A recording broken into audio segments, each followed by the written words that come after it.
Briston, and I am the university historian and archivist. So I'm sort of an unusual person at this seminar, but I think you'll find that what Carol and I have to say relate a lot to what we're all as a group and as a university trying to do. So I'm going to speak a little bit about archives, digital collections, and the new research. And I will be using as an example a particular honors college course that if you haven't heard about it, you probably will today. And if you haven't heard enough about it by the end of the day, I can put something up on the blog so that you can find out even more. The first thing I want to look at and talk about is collaboration and access. In the world of archival research, first, it's not often done by undergraduates. Many of you can sit and think about your undergraduate experience, and you never walked into an archive, and you probably never got to look at primary sources. And for all of you who have ever done archival research, you know it is rarely a collaborative endeavor. It is normally done quite solitarily by yourself alone in dusty confines. However, two professors and two departments within the library set out to change all of that with this honors college course. And what we were doing were allowing that the useful sources that were found by the students in their research for this particular course were digitized so that not only they could be viewed by the students outside of the archives, but shared amongst their peers within the class and for subsequent classes. And then what we did in the library was to supplement the materials by the research of GTFs and faculty, as well as being overseen by myself, who was the curator for the collection, to bring in other key documents that the students themselves might not have selected, but made a larger, more comprehensive digital research collection. And we are happy to say that we've had a great deal of subsequent use by other U of O students who are interested in the same topics or the same time span of the records of the university for their own research papers, theses, and documentaries. And of course, with every exciting new project, you have unintended consequences. And this is where we come to my box. What these students are looking at are at the records of the Office of the President for the University of Oregon. We look at the time period between 1959 and 1975. An interesting time in the country and an interesting time here in Eugene. And one of the most interesting unintended consequences is that when you digitize normally two-dimensional materials and you present them one at a time, it changes how we look at the document and how we interact with it.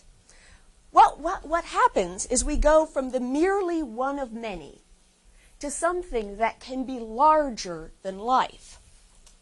And along the way, we lose some of the context of this larger whole, and from either the folder or from the box or the collection. And I've got an example for you. This is the Son of Liberty and homemade Molotov cocktails. Within this folder is a document. You in the back can't see this, and I will not digitize it for the moment. And it has, amongst other things along the top here, a lovely recipe for how to make a Molotov cocktail. And one of our students decided that, well, I want to digitize this and add this to the online collection. Now, we can discuss later the ethics of, do you put it up, do you not put it up? What about Homeland Security? What about the FBI? What I'm looking at, the issue for me is, what was the effect of this document on its own online, outside of this folder?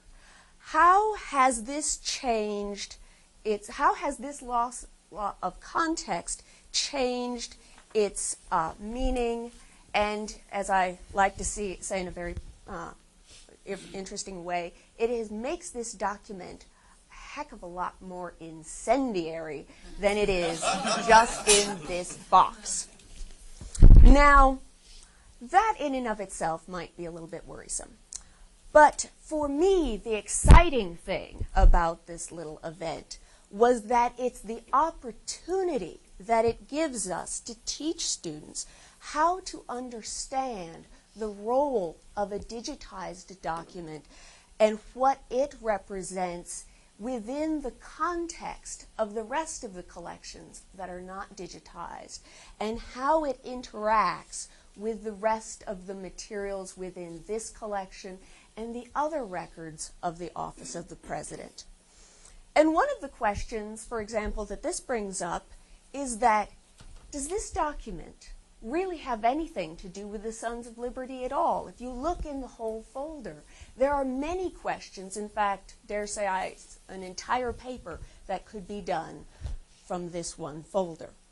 So for me, and for one of the things that I hope we discuss more, it's not just the critical analysis of the document and the content of the document, but the surrounding context that digital documents as well as websites and other new media have that we need to approach as librarians, faculty, and students. And now? All right. Get the projector on. The screen is shuttered, so if you use the remote. Oh, there we go. Got it. All right. I have paper handouts. My name is Carol Hickson, and I am the head of Metadata and Digital Library Services here in the library. And in spite of that, I have a great distrust of technology. So this is why I'm relying on PowerPoint. I'm not going to try to do anything live to show you. So I'm going to talk a little bit about Scholars Bank, because this is one of the areas where we've had a great deal of collaboration within the libraries, across campus, with students, with faculty. So this is the home page for Scholars Bank, and on the handouts that you have at the bottom of the first page, the URL is there as well. But this is a digital archive where we are collecting the research output of the students and the faculty of the University of Oregon, and also a lot of campus publications, newsletters, and data sets, and a wide variety of materials. For people who are interested in putting their work into Scholars Bank, we have a lot of resources to help them get started. So this is just a page, a resource page for faculty. We also try to explain to people what's in it for them. And there's a lot, I think, that's in it for them. And I'm not going to go through all of these points, but just a couple of the things that I think really make Scholars Bank so powerful. As authors, when your work is put into Scholars Bank, it is immediately widely available to the world. It is assigned automatically a unique and stable URL that can be cited and linked to. And we have registered the archive with various services like Google and other registries, and it is being indexed on a daily basis. And so you can do open searches on Google, on the open web, and it will draw you into the materials that are in Scholars Bank. In the past 12 months, Scholars Bank has been accessed over 4 million times.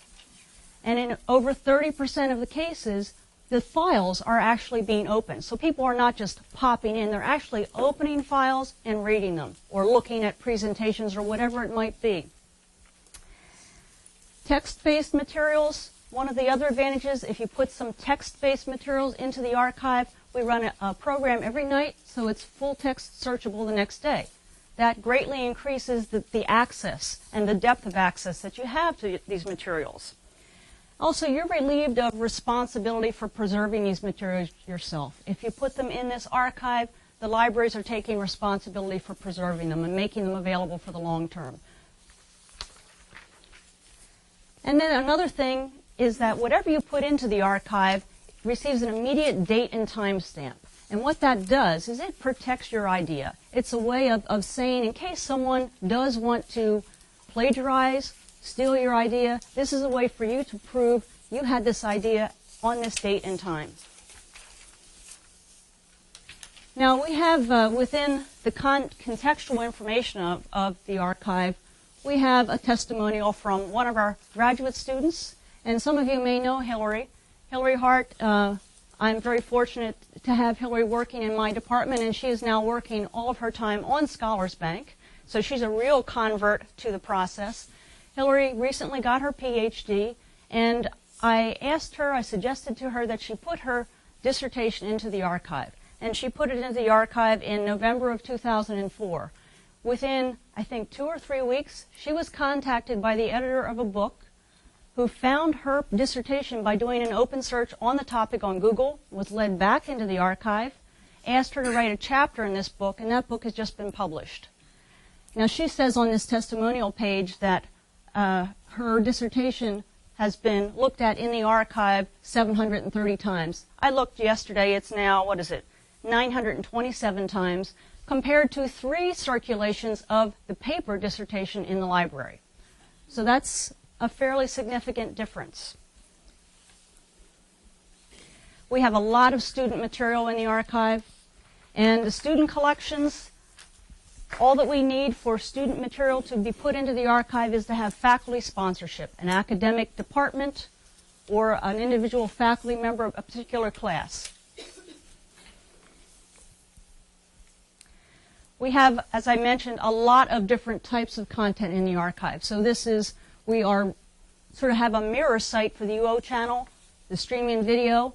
I'm not sure if, JD, this particular presentation is going to be one of the ones that we load into Scholars Bank, so it will soon be available there as well as on the UO channel site. A lot of different types of files, data sets, streaming video, PDFs, TIFFs, JPEGs, PowerPoint presentations, you name it, we've got it.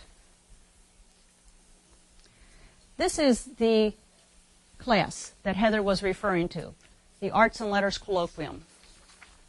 In addition to what Heather described for you, we also started working with Suzanne and David to collect the papers that the students produced by doing their research on these primary source materials in university archives.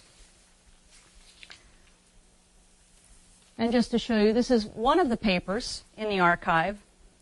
And I just want to show you, this paper has been looked at 924 times. That's pretty remarkable for student research. Back to this page, just to show you that there's a link from this collection to the digital collection that Heather also referred to.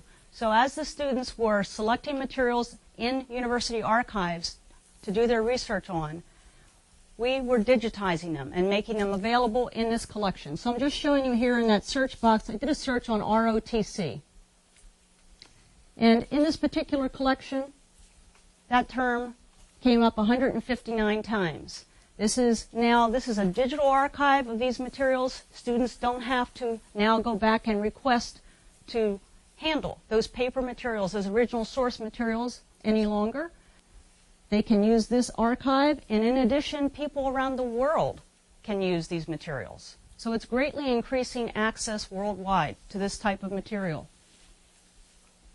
And this is one of the papers that has been digitized. And we did initially digitize that document on the Molotov cocktail. And there is a long story behind that if we want to hear that one. Copyright. This is actually another paper in Scholars Bank that is talking about copyright concerns and digital technology as it affects the museum world. Well, it affects all of us, and most people are not aware of just how much it affects us. This is one of those unintended consequences that Heather was talking about. This is an image that appeared in a student paper that was just recently put into the archive. And I got an email from someone, I don't know where, wanting to know how he could get permission to use the image and cite it. And in the course of investigating this, we found out that the student really shouldn't have put this image in the paper because the student found it on the open web, and it was not really something that was in the public domain. It's been removed from the file. But I could spend an hour just talking about copyright issues. I just wanted to show you just a little bit of the structure. We've got a lot of different communities. That's what we call these things, communities. So this is just the graduate school. That's a student community. Faculty research, that's a faculty community. And here we have our very own Suzanne Clark. And if you'll notice, it's talking about, oops, let me go back. Some items in it are restricted access. We have digitized one of Suzanne's books. Her publishers have not given her permission to make this freely and widely available to the world at large. She's allowed to use it for her students in her classes. And these are the files. Each chapter is a separate file. We have a note about restricted access. And if someone is not authorized, if Suzanne has not told me that a particular person is authorized to have access to that collection, if I have not set them up to have access to it, this is what happens when they try to open the file. So, we are able to put materials in the archive and have restricted access to it when that's what you need. And that's just my contact information. And I would like to encourage all of you to think about using the archive. It's a great place to capture the output of the University of Oregon. Questions, comments, reflections. Wow.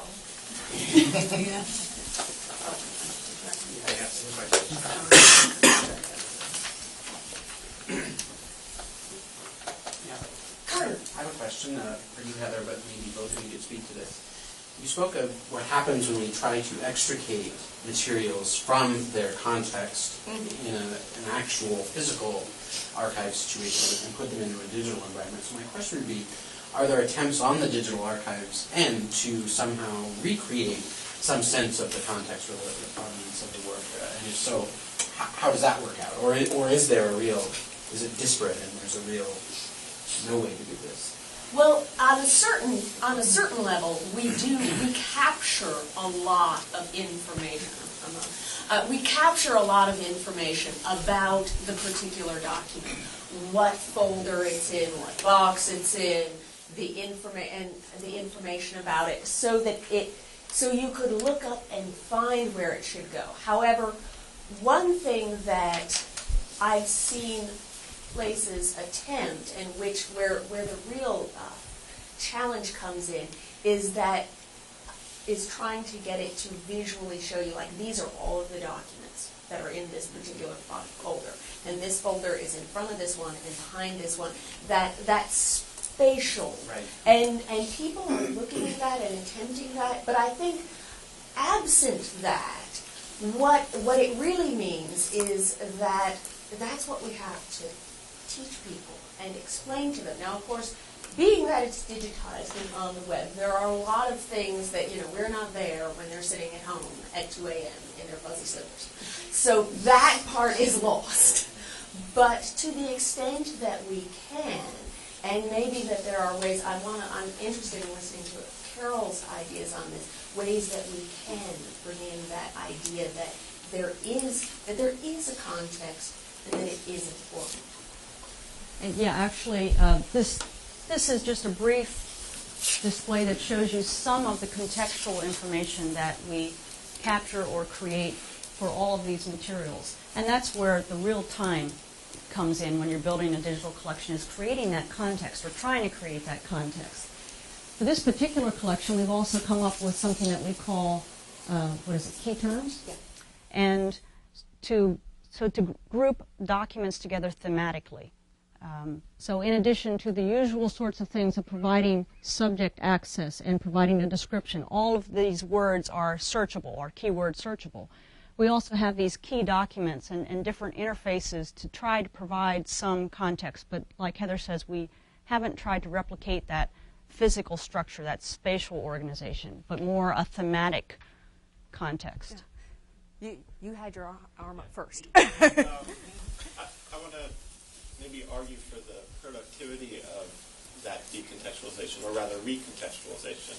And the document that you brought up with the cocktail, besides the ethical issues, your reference to Homeland Security, I think, is the idea that students can see that document, keyword search it, and perhaps understand it not just in relationship to that single moment or that single file, but for instance, a culture of protest that existed in the 50s, 60s, and 70s as compared to this moment.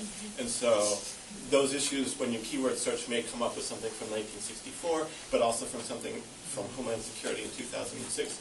And that recontextualization is, for a historian, that's critical. That's what history is about, to understand it not as static, but as fluid. Yeah, and that is one of those things that we're thinking about and weighing, because that was sort of my reason why I was like, oh, I really want to put this up. I really want to put this up. But one of the things, just actually the interesting thing when I actually pulled out this file and looked at it, is looking at the actual physical context of that particular flyer. And I think this is almost, in this case, a very unique case, is that when I look at it, I don't think it belongs in that folder. And that's why I said there's an interesting dialogue that I'd actually like to have about the actual folder, because the Sons of Liberty, because the other documents that are in that folder are these demands of the Sons of Liberty that they sent to the faculty senate. And their demands and that flyer seem to have nothing their mode of protest was very different. So, but I see that idea, and I like that idea of that recontextualization, because that ability to look over time, the more we get more materials up. And as I said, we're looking at a very short period of time now, but we're not planning on stopping with this period of time and taking that and really looking and going back to earlier the anti-communist shutdowns that we had here on campus with Alan Eaton and all that. Going back even that far, the 20s and the 30s, would be a really exciting moment. You know, just a little bit more on that. Ideally, I'd like to see us move with our digital collections to make them interactive. I'd like to have that dialogue happening with our users and have some of that user's context somehow be able to be incorporated into the collections. And I think eventually the technology will support that and enable us to do that kind of recontextualization. Yeah, this is just a brief to follow up on that. I think it's in the folder that document had already been decontextualized. So it's isolated, and decisions were made in putting it in a particular folder. So it may, I see tremendous opportunities for a richer context in these digital archives, and I think that it feels infinitely more available for across time and across different things than the single manila folder that already took that document and someone made some decision that it belonged in a single folder. Yeah, but at the same time, we want to capture that decision, because that decision, right or wrong, whether it was misfiled or not, says a lot about it. And that's one of the things, as archivists, we're always trying to, that's why we have these rules of original order and provenance and all that, to try and say that this is how we found it. But I like the idea of the flexibility that the technology gives me, as well as everybody else, the ability to take it out of there, but still note where it came from. because sometimes without that original context, you can't have this discussion about my son's liberty. What the heck is going on with that? Because you wouldn't know. Barbara?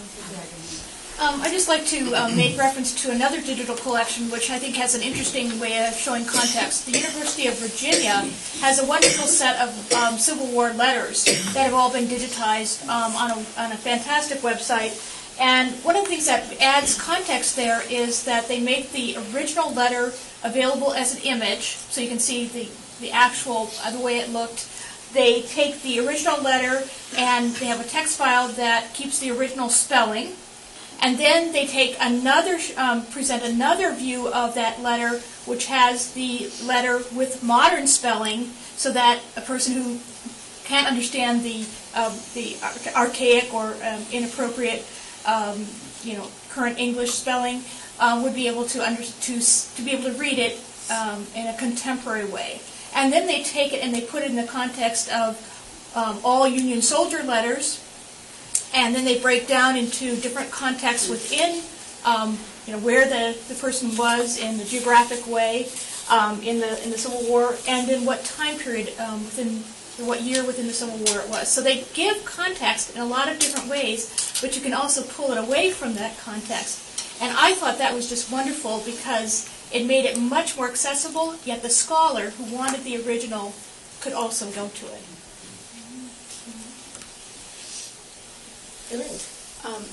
It seems like as more and more of these archival materials are added to this collection as it grows, that there's some really neat opportunities to do in terms of contextualizing for visual representations of the collection and different kinds of mapping.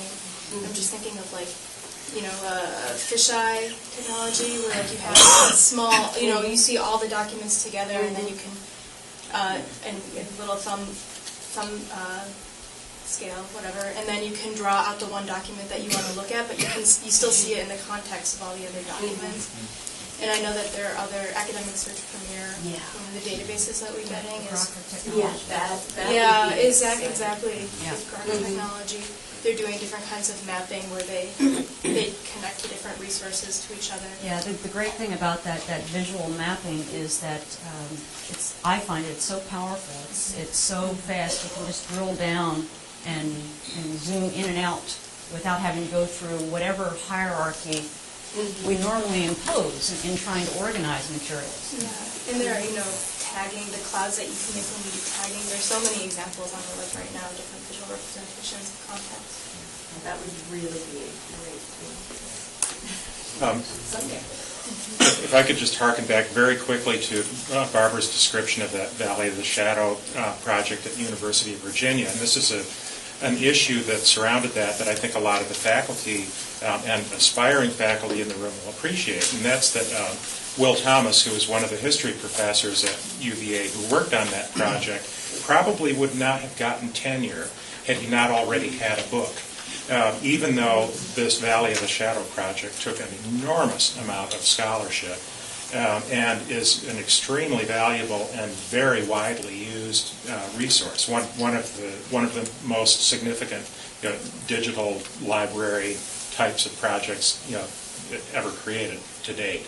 So how does new media, digital scholarship, what happens when that hits our long-established T&P processes? How is that kind of work evaluated? Very collaborative. Where does his responsibility for it end and somebody else's begin, and how do people get credit for that? So it's just something to think about. I don't know how much time we want to spend on it.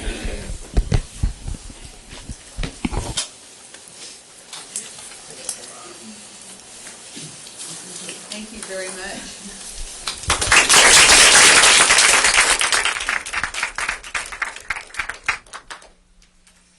Let me remind you that we have a blog, and that I hope these discussions continue. And one of the things that you might want to do right now as we're hearing these things is to note to yourself links that you want to put up for everybody on the blog, suggestions that you might want to put up, comments, and questions that you find yourself wanting to insert here, because we're not going to have enough time to hear everything from everybody that's going through your mind.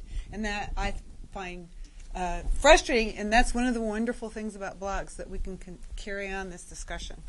At this point, I'd like to introduce Kom Kunyasing and Carter Souls, and we'll get you mic'd.